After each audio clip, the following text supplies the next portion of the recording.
ان کے والدین کریمین کے بارے میں کچھ آپ سماعت فرما لیں، پھر آپ خود اندازہ لگا لیں گے کہ آپ کی ولایت میں اتنی بڑی جو منزل آپ کو حاصل ہے، جو مرتبہ اور مقام حاصل ہے، اس کی وجہ کیا ہے۔ بتایا جاتا ہے کہ آپ کے والد ماجد بہت ہی متقی پرہیزگار آدمی تھے، اللہ کے بہت بڑے ولی تھے، ولایت کے اعلیٰ ترین مقام پر فائز تھے۔ ایک مرتبہ آپ سفر فرما رہے تھے اور فاقہ بھوک کا عالم تھا، اور بیٹھے ہوئے تھے کہ دیکھتے کیا ہیں کہ ندی کے کنارے سے ایک نہر سے سیب بہتا ہوا جا رہا ہے۔ آپ اسے اٹھاتے ہیں، اس کو تناول فرماتے ہیں، لیکن جیسے ہی تناول فرمایا خیال آتا ہے کہ یہ میں نے کھا لیا، کس کے باغ کا ہوگا، میں نے اجازت نہیں لی، جبکہ وہ ایسا پھل تھا جو ٹوٹ کر گر چکا اور بہہ جا رہا تھا، ضائع ہو جاتا تھا۔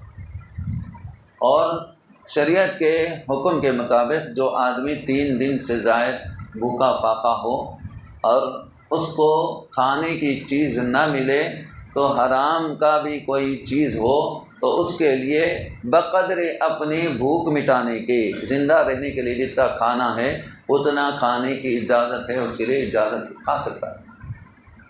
لیکن اس کے باوجود جبکہ شریعت اجازت بھی دے رہی ہے، لیکن آپ نے تناول فرمانے کے بعد بے چین ہو گئے، بے قرار ہو گئے، اور اس کے باغ کے مالک کی تلاش میں جس جانب سے بہتا ہوا سیب پایا تھا اس کے مقابل چلے جاتے ہیں۔ جاتے ہوئے دیکھتے کیا ہیں کہ ایک باغ ہوتا ہے، وہ نہر کے پاس سے اس کا گزر تھا، نہر کا اس باغ کے پاس سے، تو آپ سمجھ جاتے ہیں کہ ہو نہ ہو یہ سیب اسی باغ کا ہوگا۔ ڈھونڈتے ہوئے اس باغ کے مالک کے پاس جاتے ہیں۔ وہ مالک بھی معمولی نہیں ہوتے، وہ بھی اللہ والے بہت بزرگ ہوتے ہیں۔ جب یہ نوجوان آ کر پوچھتے ہیں کہ حضرت مجھ سے غلطی ہو گئی، آپ کا ایک سیب نہر سے بہتا ہوا آیا تھا، میں نے آپ کی اجازت کے بغیر اس کو کھا لیا، آپ مجھے معافی کس صورت میں مل سکتی ہے وہ بتا دیں، یعنی آپ مجھے کیسے معاف کر سکتے ہیں، مجھے معاف فرما دیں، میں وہ کام کرنے کے لیے، وہ قیمت ادا کرنے کے لیے تیار۔ تو ان کے والد سمجھ جاتے، وہ جو باغ کے مالک تھے وہ سمجھ جاتے ہیں کہ یہ نوجوان کوئی معمولی نہیں ہے، یہ تو ایک ہیرا ہے، کیونکہ جوہری ہی ہیرے کو پہچانتا ہے۔ وہ بھی ایک ولی تھے، انہوں نے ولی کو پہچان لیا اور کہنے لگے کہ دیکھو ایک صورت ہے کہ میں تم کو معاف کروں گا، کہ میرے باغ کی چند سال تک آپ نگرانی کرنا ہوگا، اس کی باغبانی کرنی ہوگی، میں تم کو معاف کر دوں گا یہ قصور تمہارا۔ وہ خوشی سے راضی ہو جاتے ہیں۔ اگر یہ صورت نکل آتی ہے کہ میں کئی سال تک اس کی نگہبانی کروں، باغبانی کروں تو مجھے معاف کر دیا جائے گا تو مجھے منظور ہے، اللہ کے یہاں عذاب سے مجھے ڈر ہوتا ہے، وہاں جواب میں نہیں دے پاؤں گا، اللہ کے سامنے ٹھہرنے سے میں ڈرتا ہوں۔ چنانچہ وہ جو مدت قرار پائی تھی اس کے دوران آپ ہمیشہ محنت سے دل لگا کر کام کرتے اور اپنی عبادت میں، ذکر وغیرہ میں ہمیشہ مشغول رہا کرتے۔ جب مدت ختم ہوتی ہے تو آپ آتے ہیں اور آ کر عرض گزار ہوتے ہیں کہ آپ نے مجھ کو معاف کر دیا، تو وہ کہتے ہیں ہاں میں تمہیں معاف کر دوں گا، لیکن ایک شرط ہے وہ پوری کر لو تو پھر میں تمہیں معاف کر دوں گا۔ تو کہتے ہیں کہ آپ بتائیں تو صحیح کہ وہ کیا شرط ہے۔ تو کہتے ہیں کہ میری بیٹی کے ساتھ تمہیں نکاح کرنا ہوگا۔ کہتے ہیں ٹھیک ہے میں کرنے کے لیے تیار۔ کہتے ہیں کہ ہاں، اور ایک بات سن لو، وہ میری بیٹی اندھی ہے، بہری ہے، گونگی ہے، معذور ہے، لنگڑی لولی ہے، تمہیں اس سے نکاح کرنا ہوگا۔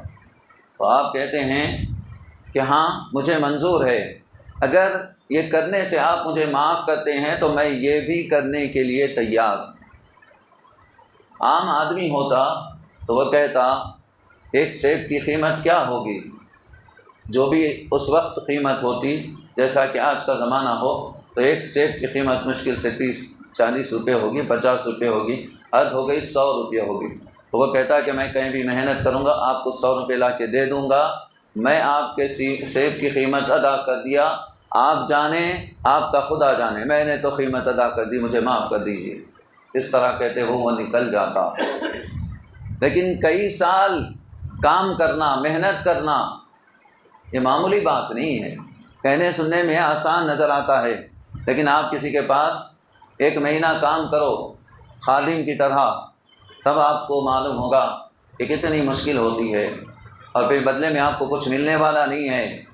آپ کھائیں گے، رہیں گے وہاں، اور کچھ ملے گا نہیں، صرف معافی کے خاطر کئی سال گزار دینا، یہ معمولی بات نہیں ہو۔ پھر جب نکاح ہوتا ہے تو آپ حجرے میں جب داخل ہوتے ہیں تو دیکھتے کیا ہیں کہ ایک خوبصورت صحیح سالم دوشیزہ بیٹھی ہوئی ہیں، تو فوراً واپس آ جاتے ہیں۔ تو کہنے لگتے ہیں کہ وہ جو باغ کے مالک تھے ان سے کہ آپ نے تو کہا تھا کہ آپ کی صاحبزادی معذور ہے، اندھی اور بہری گونگی ہیں، وہ تو صحیح سالم ہیں۔ آپ کہتے ہیں کہ ہاں، میں نے جو کہا تھا وہ بھی صحیح ہے، اور آپ نے جو دیکھا وہ بھی صحیح ہے۔ وہ اس طرح کہ میری بیٹی کبھی کوئی غلط کام کی طرف اپنی نگاہ نہیں اٹھائے، نامحرم کو آپ نے نہیں دیکھا، اور کان سے اس طرح بہری ہیں کہ کبھی کوئی غلط بات، گالی گلوچ یا کوئی نامحرم سے بات اس نے سنی نہیں، اس سے بات نہیں کی، اور گونگی اسی طرح ہے کہ وہ کوئی غلط بات، کوئی غلط کلام اپنی زبان سے نہیں نکالی، غیر محرم سے اس نے بات نہیں کیا، اور لنگڑی لولی اس طرح ہے کہ کوئی ناجائز کام، کوئی حرام کام کی طرف اس نے قدم نہیں بڑھایا، اور کسی ناجائز کام کی طرف اس نے ہاتھ نہیں بڑھایا۔ تو ایسی نیک، ایسی پارسا، یہ والدہ ماجدہ ہیں غوث اعظم دستگیر رضی اللہ تعالیٰ عنہ۔ اور والد کیسے پرہیزگار کہ سالوں ایک سیب کھانے کے بدلے میں باغ میں کام کیا۔